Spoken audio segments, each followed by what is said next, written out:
இப்போ என்ன பார்க்க போகிறோன்னா அவியல், கன்னியாகுமரி ஸ்டைல் அவியல் டேஸ்டியாக ஈஸியாக எப்படி பண்ணுறதுன்னு பார்ப்போம்.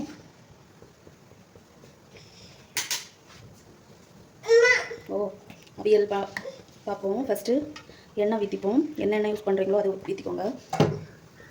அதுக்கப்புறம் கடுகு போடணுன்னா போட்டுக்கோங்க, நான் போடலை. கொஞ்சமாக ஆனியன், சும்மா கடுகு போடுறதுனால ஒரு ஸ்மெல்லுக்காக.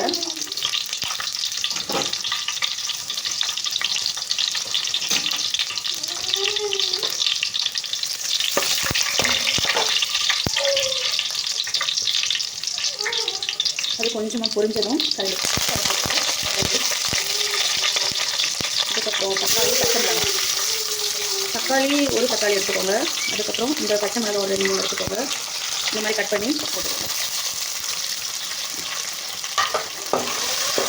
ரொம்ப வரங்கெல்லாம் வேண்டாம், ஒரு 5-6 கிண்டிட்டு அதுக்கப்புறம் கட் பண்ணி வச்சு காய்கறி போட வேண்டியதான். அதுக்கு முன்னே சதைச்சி வச்சுக்கோங்க. தேங்காய், ஜீரகம், பூண்டு, ஒரு 3 பல் பூண்டு, ஜீரகம், பச்சை மிளகாய், நீட்ட பச்சை மிளகாய், இந்த மாதிரி நீட்ட பச்சை மிளகாய் இல்லை, இது மாதிரி எடுத்துக்கோங்க.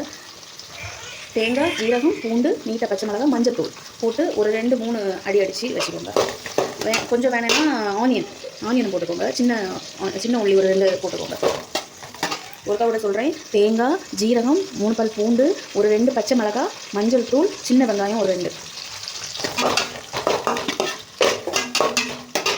அதுக்கப்புறம் கட் பண்ணி வச்சுக்க காய்கறி. இது என்னெல்லாம் காய்கறின்னு பார்த்தீங்கன்னா எது வேணாலும் போடலாம். நம்மளுடைய என்னெல்லாம் காய்கறி இருக்கோ போடலாம். நான் இன்றைக்கி நீட்ட கத்தரிக்காய், அவரைக்காய், கேரட், உருளைக்கிழங்கு இந்த மாதிரி போட்டுருக்கேன். வெள்ளரிக்காய், எது வேணாலும் போடலாம். அது உங்கள் விருப்பம். உங்கள் வீட்டில் என்ன காய் இருக்கோ அதை போட்டுருங்க. நான் இன்றைக்கி இவ்வளோ தான் எடுத்துருக்கேன்.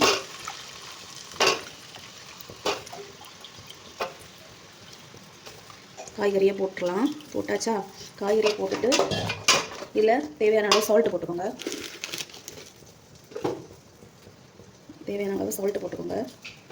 எனக்கு ஸ்பூன்லாம் போட்டால் கரெக்டாக தெரியாது, கையால் தான். ஸ்பூனில் போட்டால் கரெக்டாக வராது. ஸோ அது உங்கள் விருப்பம். நீங்கள் ஸ்பூனில் போட்டாலும் சரி, கையில் போட்டாலும் சரி. இது கொஞ்சம் ஒரு 2 நிமிஷம் இல்லைனா ஒரு 3 நிமிஷம் வதக்கிக்கோங்க. அதுக்கு மேலே வேண்டாம். அதுக்கு மேலே இந்த நம்ம அரைச்சி வச்சுருக்கேன் துருவின தேங்காய் இருக்குல்ல, சதைச்சி வச்சுருக்கேன், இதை போட்டுக்கலாம். ஒரு 2 நிமிஷம் போடும்.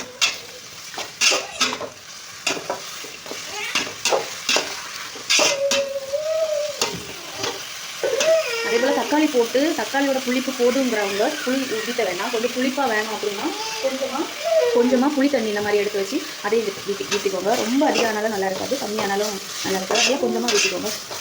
கொஞ்சம் நல்லா வதங்கினதுக்கப்புறம்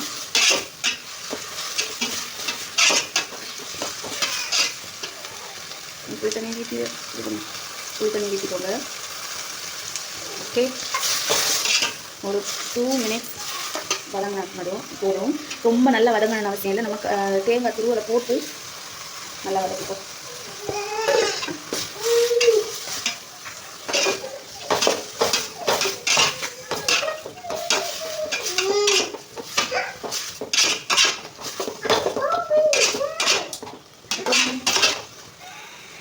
ஈஸி அண்ட் டேஸ்டியான அவியல் பண்ணி இதை கொஞ்சம் நேரம் மூடி வச்சாச்சுன்னா, மூடி வைக்கலைனாலும் வேகம், ரொம்ப இருக்கும்.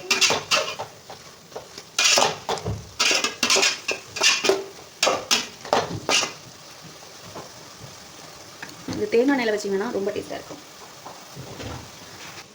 ஒரு 5 நிமிஷம் மூடி போட்டு வேக வச்சுப்போம். அவியலை மூடி வச்சு வேக வச்சுட்டு எப்படி இருக்குன்னு பார்ப்போம். திறந்து ஓப்பன் பண்ணி எப்படி இருக்குன்னு பார்ப்போம். அவியல் எவ்வளோ ரொம்ப வந்துருச்சு. அவியல் ரெடி.